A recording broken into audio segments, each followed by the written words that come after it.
آپ نے دیکھا ہوگا کہ اکثر ماں باپ اپنے بچے کی حفاظت کرتے ہیں کہ بیٹا فلاں بچے سے تم نہ ملو، وہ بچہ خراب ہے، وہ تمہیں اپنی صحبت میں خراب کر دے گا، وہ تمہاری پڑھائی خراب کرے گا، تمہارا وقت خراب کرے گا۔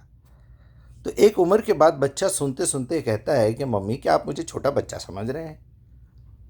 حالانکہ وہ بچہ ہی ہوتا ہے ماں باپ کے سامنے، لیکن ایک وقت ایسا آتا ہے اگر بچے کو آپ نے صحیح تربیت دی ہے تو آپ تو بچے کو اپنے چھوڑیں گے، پھر جائیے بیٹا آپ جانا، کیونکہ ہم کو ہمارے بچے پہ پورا بھروسہ ہے کہ وہ جائے گا تو دوسرے گندے بچوں کو بھی اپنی اچھی صحبت میں اچھا کر دے گا۔ یہ کانفیڈنس اپنی اولاد پہ ہونا چاہیے۔ بالکل اسی طرح کچھ مولوی اپنے چمچوں کو روکتے ہیں، فلاں کو مت سنو، فلاں کی باتیں مت سنو، ہمارے گاؤں میں ایک بندہ آیا ہوا ہے جو لوگوں کو گمراہ کر رہا ہے، تم اس سے نہ ملنا۔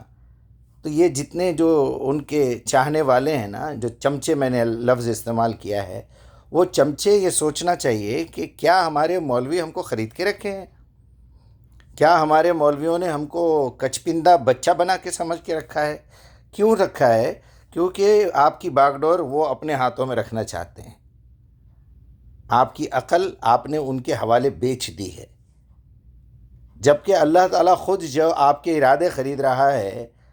سورہ توبہ کی سورہ نمبر 9 ہے اور 111 آیت ہے کہ ان اللہ اشتری من المؤمنین انفسہم واموالہم بان لہم الجنہ۔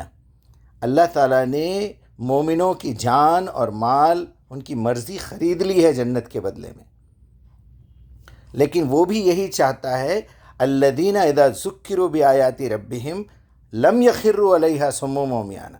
میرے اچھے بندے، عقل مند بندے تو وہ ہوتے ہیں میری قرآن کو بھی اندھے گونگے بہرے بن کے نہیں یقین کر لیتے، تدبر کر کے۔ کتاب انزلناہ الیک المبارک لیدبروا آیاتہ ولیتذکر اولو الالباب۔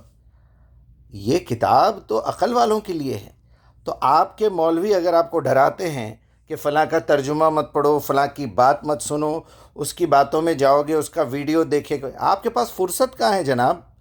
ہم تو آپ سے صرف یہ کہہ رہے ہیں کہ آپ کو کسی لینگویج کا ترجمہ مل جائے، دنیا کی کسی لینگویج کا ترجمہ۔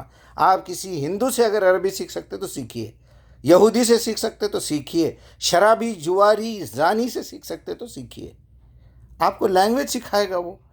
آپ کو اگر جب وہ اپنا عقیدہ ٹرانسفر کرنے کی کوشش کرے گا، اگر وہ یہ بولے گا کہ عیسیٰ اللہ کے بیٹے ہیں، تو آپ کو خود کو شرم آنی چاہیے، آپ کو عقل ہونی چاہیے۔ کیا اللہ کا کوئی بیٹا ہو سکتا ہے؟ چلیے اگر آپ کی سمجھ وہاں تک نہیں جا رہی ہے تو پھر اللہ سے روز 17 مرتبہ کیوں بات کر رہے ہیں اہدنا الصراط المستقیم؟ میں تو سمپلی کہہ رہا ہوں کہ قرآن آپ کو جس زبان میں بھی آپ کو میسر ہو، آپ جس زبان کو سمجھتے ہیں پہلے اس میں سمجھیے، پڑھیے، اس کے ساتھ ساتھ عربی سیکھتے جائیے، اور جو اس میں واضح چیزیں ہیں اس پہ عمل کیجیے۔ جھوٹ بولنا چھوڑ دیجیے سب سے پہلے، حرام کھانا چھوڑ دیجیے سب سے پہلے، بے حیائی چھوڑ دیجیے سب سے پہلے، شرک اور بدعت وغیرہ بعد میں دیکھیں گے۔ اپنی بیسک بے حیائی تو چھوڑیے۔ صبح سے شام تک جھوٹ بولتے شرم نہیں آتی؟ لوگوں کا مال کھا جاتے شرم نہیں آتی؟ رانگ سائڈ گاڑی چلانے کو آپ کیا سمجھ رہے ہیں؟ گناہ کبیرہ ہے۔ سگنل توڑنے کو آپ کیا سمجھ رہے ہیں؟ راستے میں تھوکنے کو آپ کیا سمجھ رہے ہیں؟ گناہ کبیرہ ہے میرے بھائی، گناہ کبیرہ ہے۔ یہ وہ چیز ہے جو آپ اپنی مرضی اور اپنی بدماشی سے کرتے ہیں۔ زانی کیا کرتا ہے؟ وہ اندر کی جبلتی، جو اس کے اندر اللہ تعالیٰ نے ضرورت رکھی ہے، اس اندر کی خواہش، اس جذبے کو ٹھنڈک پہنچانے کے لیے زنا کرتا ہے۔ لیکن یہ گناہ جو جان بوجھ کے گول پھرانا، کسی کو جان بوجھ کے کسی کی غیبت کرنا، جان بوجھ کے کسی کو گالی دینا، یہ کچھ مذاق سمجھ رہے ہیں آپ کسی کو؟ تو اصل بات یہ ہے کہ آپ کے مولویوں نے آپ کو کچپندہ بنا کے رکھا ہوا ہے، آپ کے گلے میں پٹا ڈال کے رکھا ہوا ہے۔ اسی کو تقلید کہتے ہیں، قلدہ کہتے ہیں، کتے کے پٹے کو قلدہ۔ مقلد کا مطلب ہے آپ نے اپنے گلے میں پٹا ڈال کے اپنے مولویوں کے ہاتھ میں دے دیا ہے، اور آپ کے مولوی آپ کو جاہل، نااہل، کاہل اور کم عقل بلکہ بچہ بنا کے رکھے ہوئے۔ آپ کو کبھی بڑے ہونے دیں گے نہیں۔ آپ بوڑھے ہوتے ہوتے 70-80 سال کے ہو جائیں گے، موت آ جائے گی، پھر بھی آپ 200 سال پرانے مولوی کے غلام بنے ہوئے رہیں گے۔